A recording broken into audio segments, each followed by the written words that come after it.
Asante sana, siku nzuri tena zaidi. Wengi wanasema happy Valentine jamani, ndani ya kaunti ya Kakamega, Masinde Muliro University. Nita presenter Aston KE, mtangazaji wako pale Must FM 103.9 Must FM. Niko hapa na kiongozi yuko, labda tuambie majina yake, labda siku ya leo wametuandalia nini hapa Masinde Muliro University. Karibu sana kiongozi.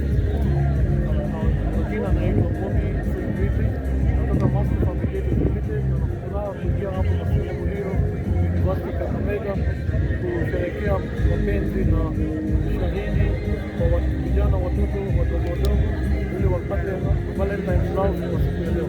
Labda kiongozi, malengo yenu ni yapi, labda your main goal or objective? Our objective is to celebrate life and to cherish humanity, and the importance is that we give back to the community. The only way we can celebrate life is to cheer the young generation so that they can emulate and follow what we do. Asante. Swali la mwisho, labda hii ndiyo mara ya kwanza na ya mwisho ama inafanyika kila kaunti? Maana ni mwana kaunti ya Busia, mwana wale kutoka kaunti ya Kakamega. Labda tu baada ya hapa kuna mahali pengine tunapoenda kuendelea ama?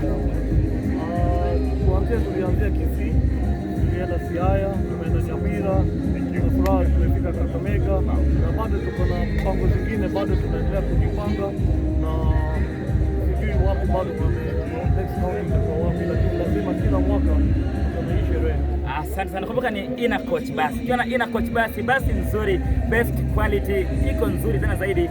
County zote humu nchini nyote makaribisho. Tumia basi ya Inner Coach, itakuwa nzuri tena zaidi. Amekuwa wako kuita presenter Aston KE Must FM.